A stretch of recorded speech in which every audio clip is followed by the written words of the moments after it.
This episode is brought to you by our Patreon members.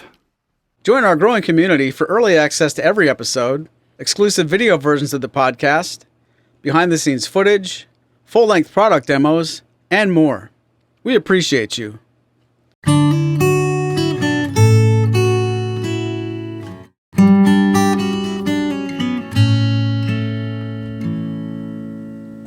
Hey, it's Spoon Phillips out here at the Martin Museum with one of Martin's top designers, Rameen Shayegan, who's going to be talking to us on the Martin Said More podcast. Maury couldn't be here due to other professional obligations, so we're going to run through the standard series, and then you can check out our video about some new exciting models in the Road series. But Rich, we're going to get going on these amazing new standard series instruments. So what's the official take on the new standard series? Well, it's hard to improve on something that is so good to begin with, right? I think that's the challenge that we have on a day-to-day basis of wondering how can we make an instrument that many people would consider, perfected nearly 100 years ago. How can we continue to make improvements and make the best HD 28s and D28s ever? And we tried to dial in on what are the number one pieces of feedback that we hear from players out there. And a lot of them center around playability and the comfort of actually interfacing with the guitar. And so we've made some tonal adjustments, some playability adjustments, some refinements, as well as some small aesthetic changes as well that we think the sum total of all of these changes is going to be really appealing to a lot of people. And it does affect the way that the instrument feels in your hand and the way it sounds under ear. So this applies to the entire standard series, is that correct? Correct. Not only the standard series as we've come to know the standard series over the past few years, but also the newly released 17 models, which are part of the standard series. Indeed, and a very special orchestra model. Yes, yes. For you folks out there who are looking for some bling, it's a guitar that sounds and looks just superb. The OM45, the new Martin OM45, appearing at the NAMM show, which opens up today. And though you guys won't be seeing this probably until next week, but pretty amazing. Martin brought the OM45 back to the catalog in 1990, and it lasted until approximately 1994. Right. And it's now back with the beautiful hexagons, just like the OM45s from those days, and the current D45. The amazing D45 now has an OM companion long scale, quarter-inch golden era bracing, which is now standard on all of the standard series guitars. So before we get under the hood, why don't we talk about what's new up here, up by the headstock, and go down from there? Sure. So we'll go tip to tail here. The first thing you'll notice is that the nut, where previously we were aligning the base of the nut with the flat, sort of imaginary line extending from the back of the fingerboard, now we have moved to a nut on angle type configuration for all of these models. And there are a couple reasons for this. The primary reason, of course, being that it looks really nice, it looks really sharp, it is a classic, historically accurate touch. It requires a little bit of extra handwork and care in successfully installing the nut like that. And I'm one of these total tonal conspiracy theorists, but having the nut on an angle does give you slightly more surface area in contact between this very important pressure point of the instrument and the neck itself. So is there a tonal difference? Who's to say? Pepsi challenge, you try it both ways, but I don't think it can hurt at all. And certainly the visual effect is really appealing. Well, it is something that people who are familiar with vintage Martins have at times said, why doesn't Martin do this? They used to do this and now they're doing it again. I mean, you saw it on the Authentic series and stuff like that, but now it is on the standard series Martin, along with the volute. Aha, yes. So on the back side of the neck, you'll notice that the familiar diamond, so let's talk history a little bit. Where does the diamond come from? And where it comes from is it's a holdover, a design aesthetic holdover from the very, very, very early days when these necks and peg heads were affixed with a scarf joint. And so we're here in the Martin Museum, and if you ever visit the Martin Museum, your viewers can see some of these really early instruments as well. But as a visual cue, it looks really, really great. So we've switched from the shorter diamond, which is something that we've been doing for the last few decades, to a long diamond, which is a little bit more authentically correct. It has a little bit of a softer transition here between the barrel of the neck and the peg head as well on those corners. And again, this is something that is just motivated by its aesthetic appeal and vintage correctness. And last of all, a certain amount of pride that we take in taking that extra time to do the handwork and make something with a little bit more of a personal touch and something that says, this is classic Martin. Now, right around here, if you go back around the neck, where you will grasp it in when you're doing that classic F shape and other ones, there is a slight difference to what the shaping on the edge of this ebony fingerboard. Absolutely. And where it meets the solid hardwood neck. So that is something that that is driven by consumer feedback around playability and comfort. And what we've done is we've applied a slightly more aggressive treatment on the edges of these fingerboards.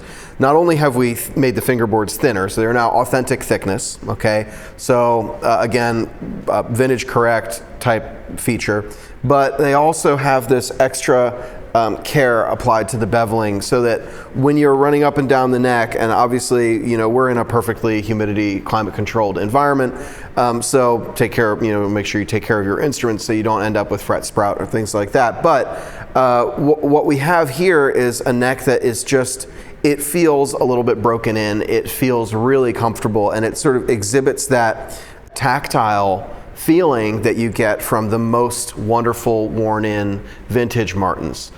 Well, with the combination of the new diamond volute on the back, or volute, depending on who you ask, and this new bevel to the vintage thickness fingerboard, what's missing for me is a certain pressure point feeling I would get when I was playing that F shape down in the first position. And it's still a modified low oval profile, which is certainly one of the most popular neck shapings that Martin's ever come up with, but it still feels a little different right down in that first, second position. And I'm very happy to discover this. Yeah, partially what we've done is we've taken some of that meat, that material that used to sit on the top of the neck, right, in the fingerboard thickness, and we've actually added it back in on the back end, so that it still overall feels like a Modlo oval, but the profile is ever so slightly different. I think we're calling it a GE Modlo oval, and really, I think, as a person that's sort of acquainted with how we do things in production, one of the differences is that by thinning the fingerboard a little bit, you end up with a slightly more consistent and slightly more comfortable shape right at this transitional area where the neck actually meets the fingerboard, where previously it would be kind of easy to end up with a little bit of a square shoulder. We really wanted to avoid that and to make sure that it feels really smooth and nice all the way around the sort of circumference there of the back of the neck. Well, one of the things that I've noticed over the years of playing all kinds of guitars, but particularly Martins, the vintage Martins that are in the case over here, to the modern deluxes, is also the shape of the heel, that like boat prow heel, that can translate all the way down into this area. And we now have what they're calling the GE or vintage style heel that's very similar to what you get on the modern deluxes. And it's just not as bulky here, so it's not as bulky here, and that just smooths all the way down here into a much greater comfortable and playability situation right up here for people who do bar chords and want to play lead guitars up here. You no longer run into that sudden bulkiness up there. These refinements, and that's what I would call them. I would call a lot of the sort of the neck treatment stuff, I would call them refinements, in that they're taking the level of playability and comfort and detail-oriented work around, say, the volute or the nut and this heel, and just making them a little bit better, a little bit more class, I would say. And I gotta say, you really do feel it when you get up into the higher register. Like as you go playing up the neck, that transition that you mentioned, that's a real thing. And so by slimming down this heel just a little bit, it does translate to a much more comfortable feeling in the upper registers as well. First thing I noticed when I put the D17 in my hand and went up the neck, and then also going to the short scale 00017, that became so readily apparent. Now we have on the top, we also have the shape of the bridge is slightly different than it used to be. And so how would you describe that? I would say that all of the hard, aggressive edges and angles on this bridge, now the footprint has stayed the same. The footprint is really quite accurate to a vintage bridge footprint. We call it our modern belly bridge. But if you feel these edges, where previously you'd have a very sharp corner, they've all been sort of melted a little bit. Just a very slight amount of hand treatment to make them that little bit more comfortable. So, where previously you would end up with a sort of an anchor point on your palm, and you'd end up with a divot there from the sharp corner of, or straight line. Now you really won't end up with that anymore. So if you're a player, and everyone's a little different, but if you're a player who likes to anchor their palm here, which maybe your guitar teacher would smack your knuckles, but lots of people do it, and depending on the playing style, you may be palm muting or something like that. This transitional smoothness really helps a lot. What I call the Neil Young womp, that kind of palm muted thing. I use that a lot. And this also reduces mass here. So again, much more like a vintage Martin, even though it is even smoother here than you get. And having that mass removed should help in some respects with the flexibility of the top and the transference of vibration, all that Speaking stuff. of transference of vibration, all the standard series instruments are now equipped with bone bridge pins.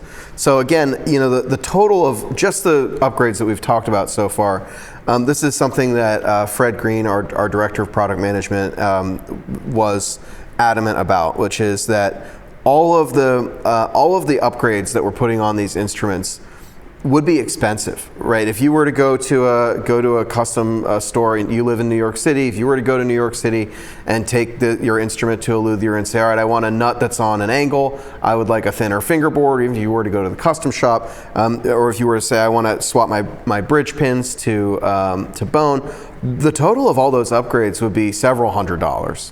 And we do have a slight price increase across the standard series. It's $100, but the combination of all of these feature upgrades and the change under the hood, which we haven't quite talked about yet, we feel represents an excellent value to guitar players. Well, there's not been a Martin year that has gone by in my lifetime, certainly since I've been a guitar player, where there hasn't been some increase to the basic catalog prices.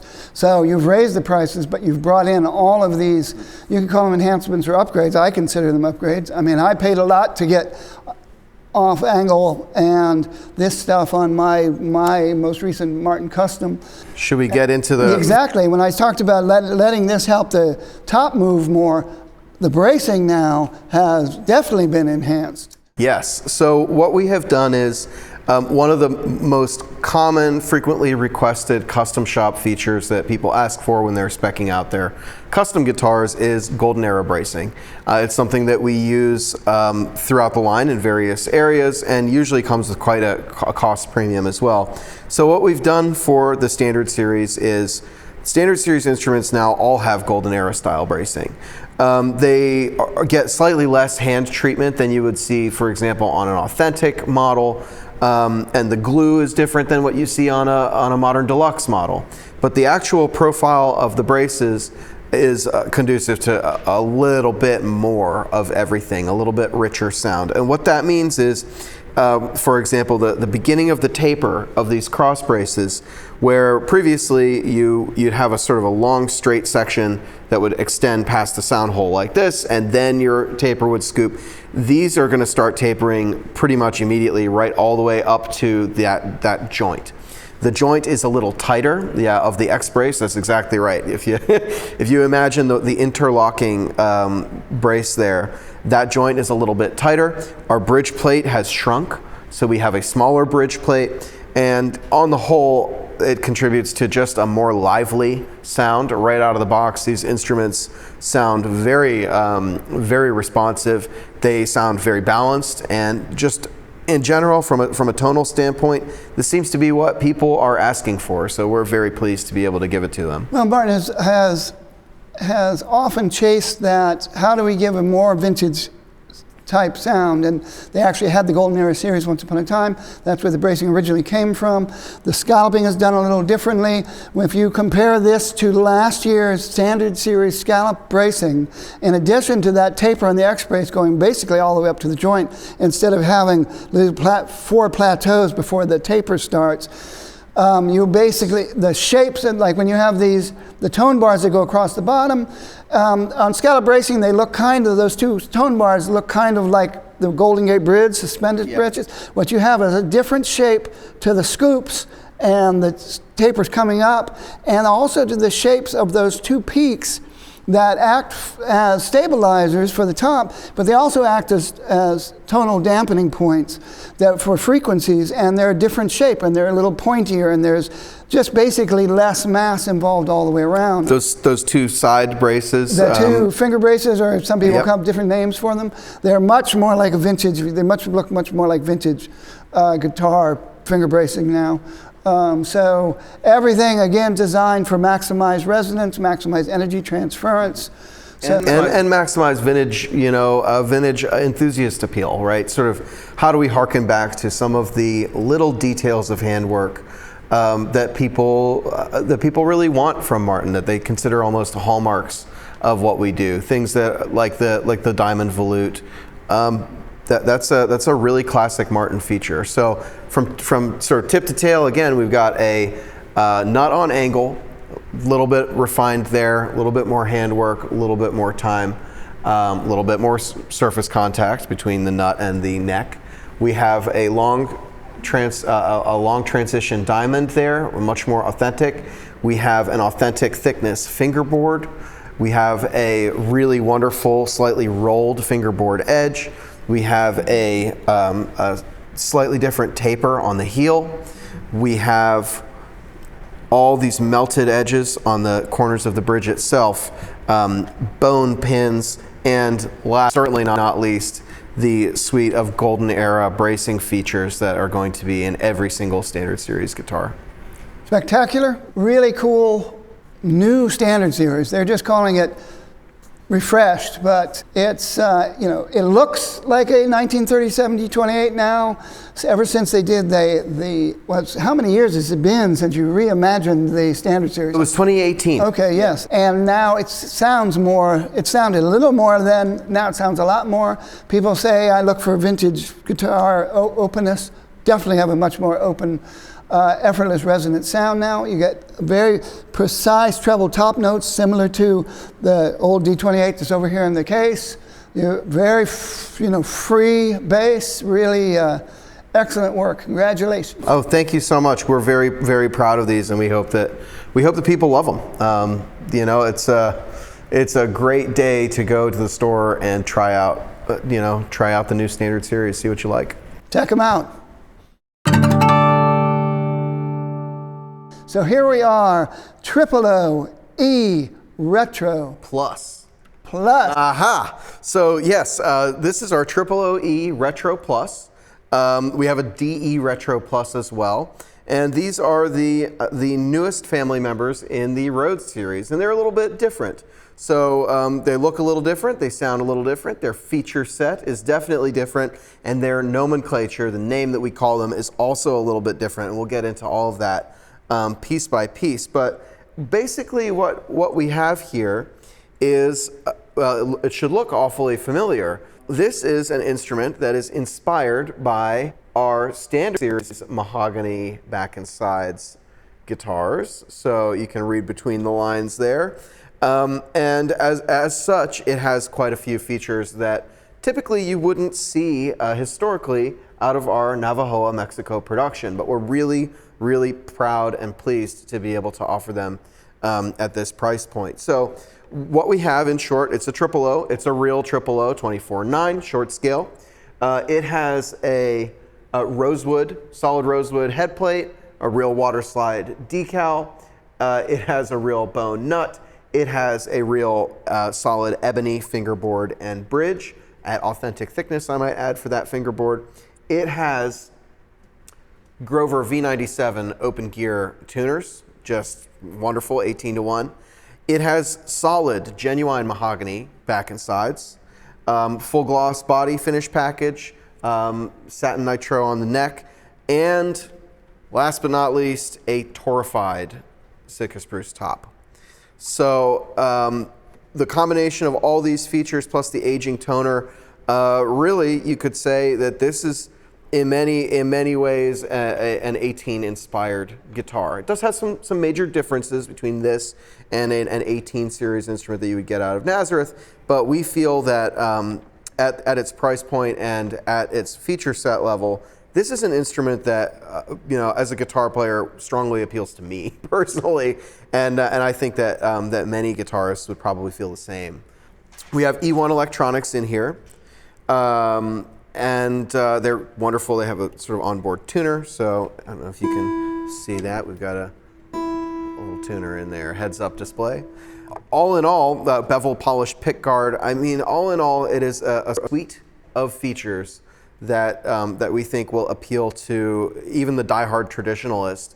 Maybe you don't want to take your authentic out to your gig, right? Maybe your HD28 is a little too precious to brave the subways of New York City in the cold weather. Well, have we got a solution for you? This instrument, we think, can go toe-to-toe with anything else out there on the market at a comparable price point. Well, ever since the original Road Series appeared in the previous century, they have been designed for gigging musicians. I knew a couple of hardcore gigging musicians in the New York City area that played their Road Series guitars on the road and in road houses and kept their older Martins and for home use, studio use. But this is taking the Road Series up beyond a plane that it's really never been at. I've always loved the tuner that you get from the Road Series. When you turn it on, it stops the signal going to the PA, so you don't have to annoy people when you're tuning. Mm-hmm. Wonderful idea to keep the ebony natural. So every fretboard, every fingerboard, and every bridge is going to be slightly different because of the natural shading in the wood. I think that's wonderful. You get some people who love good wood are going to love that. Character, right? Character. You get a torrefied top. This is, Michael, when did you go to Finland to check out the torrefaction over there? 2008 or 9? It's Michael Dickinson, ladies and gentlemen. So he went over there to a seminar to learn about torrefaction, which goes all the way back to the Viking days, where you treat wood in a low oxygen kiln to change we know now, they didn't know then, literally change the molecular structure until it dries out the internal moisture in it, the inherent moisture, so it crystallizes and starts to behave extremely like wood that is 70, 80, 300 years old, depending on how long you dry it out. And Martin, of course, has been doing this with their authentic series instruments and custom instruments and occasional special releases. And now we have a standard catalog model that is coming with a torrefied Sitka spruce top with a tropical mahogany back and sides, mahogany Swietenia back and sides, great solid neck, performing artist profile, which is one of my all-time favorite, most comfortable neck shapes. Me too, yep. And it's a heck of a guitar for the price. As ever, the Road Series, best bang for the buck, and now a whole new stack of chips has shown up in the Road Series to justify that claim. So why do we call it the Retro Plus? The first retro, clearly this is an instrument that is vintage inspired in a lot of ways. It's meant to harken back to classic, timeless Martin designs.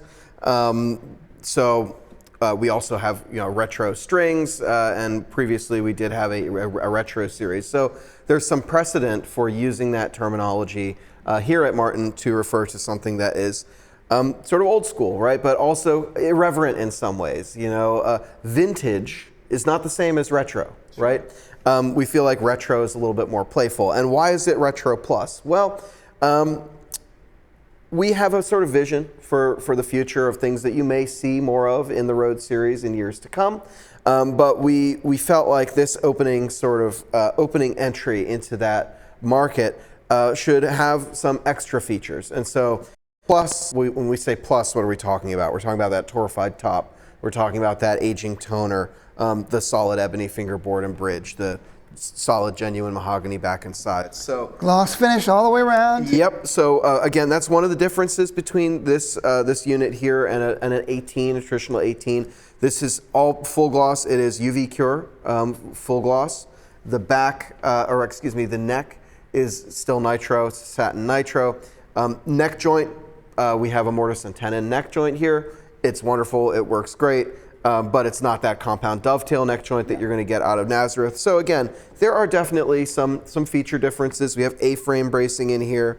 But as far as the treatment of the top itself goes, obviously VTS, you guys know about VTS, is a whole system, right? But the actual torrefaction of just the top itself is the same process, and we are targeting approximately a century's worth of sort of artificial age on the wood itself. Well, that's a good point, because you hear heat treatment, you hear toasted tops, you hear baked tops, all different guitar makers. Dana Bourgeois was a big champion of this for years.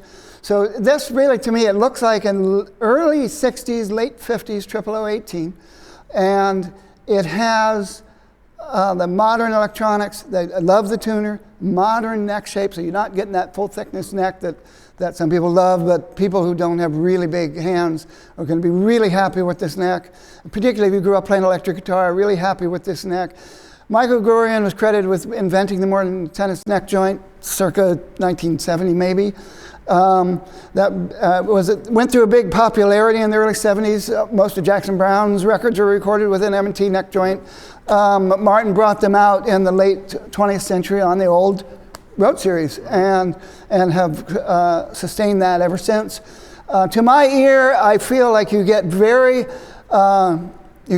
clear notes that stay in their lanes, and maybe not as much as a Collings or an Olson, but you get really distinct note separation from a Martin tennis neck joint that's a little different than you hear from doesn't warble around like you get from the sustain on a dovetail neck joint, which I think that a lot of people actually prefer. If the people who play a lot of guitars made on the West Coast, I think are going to really say, this is exactly the kind of tone I like. Yeah, and we hope that it's a great combination. We feel confident that we've hit the sort of the vintage style feature set, as well as the modern creature comforts, like the bevel on the fingerboard, that sort of round over, being a little bit more comfortable, the electronics, to your point, and compromises only in areas where we feel that the player's not really sacrificing a whole lot in order to get a whole lot. Yeah, for an amazing price. Yep. And so this very balanced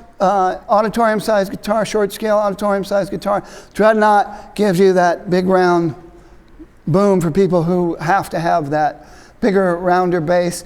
Surprisingly good volume out of this. Mm-hmm. And these are, as he was hinting at, this is just the first of the Rhodes Series Retro Plus instruments. So thank you very much. Who's to say what may be on the horizon, But we're very excited and very, very proud of these, and very proud of our colleagues in Navajoa, Mexico, who every time we come to them with a crazy idea, they rise to the occasion, they rise to the challenge, and they just execute a level of craftsmanship and attention to detail that they should be very proud of. So yes, you can, and be sure to check out these instruments on the Martin website. There's certainly be a lot of review videos, including mine at onemans.com. When these things start showing up in the shops, they're really going to turn heads and knock some socks off. So congratulations on the whole lineup. Thank you so much. I hope people go try them out, and I'm really grateful that I was able to listen to you playing some of these guitars. It was very nice to hear. Yep. This is praise from Caesar. This man, you talk about guitar players. Check out these guys. This guy's performance videos on YouTube. He's all over YouTube. You rock, man. Thank you so much. You too, man. Later.